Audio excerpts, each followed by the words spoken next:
Hello दोस्तों, आपने PTSD के बारे में सुना होगा। इसे पोस्ट ट्रॉमेटिक स्ट्रेस डिसऑर्डर कहा जाता है। ये एक तरह का स्ट्रेस डिसऑर्डर है जो किसी भी ट्रॉमेटिक, लाइफ थ्रेटनिंग या कैटास्ट्रॉफिक इवेंट के बाद डेवलप होता है एज ए डिलेड और प्रोलॉन्ग्ड रिस्पॉन्स। यूजुअली ये 1 महीने के बाद डेवलप होता है जब ऐसे इवेंट्स होते हैं। अगर ये 1 महीने के अंदर सिम्टम्स आते हैं तो उसे एक्यूट स्ट्रेस डिसऑर्डर कहा जाता है।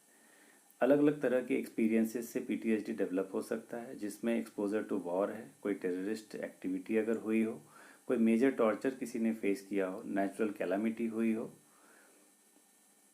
पीटीएसडी के कॉमन सिम्टम्स हैं कि इसमें लोगों को फ्लैशबैक आते हैं, वो इवेंट बार बार उन्हें याद पड़ता है या उसके इमेजेस आते हैं।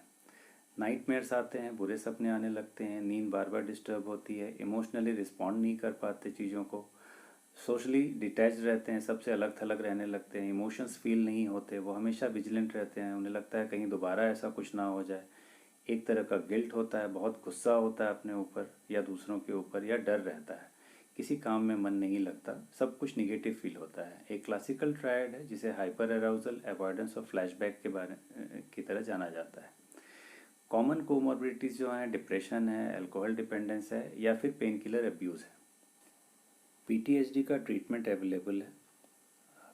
कुछ साइकोलॉजिकल ट्रीटमेंट्स हैं जिन्हें हम ट्रॉमा फोकस्ड सीबीटी कहते हैं। एक और टेक्निक है जिसे ईएमडीआर कहा जाता है, वो भी इफ़ेक्टिव है इस बीमारी में।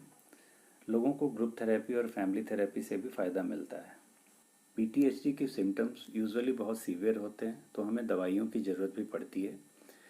एसएसआरआई और एसएनआरआई कैटेगरी की दवाइयाँ यूजुअली यूज़ की जाती हैं। उनके अलावा लो डोज एंटीसाइकोटिक और हिप्नोटिक्स भी यूज़ किए जाते हैं।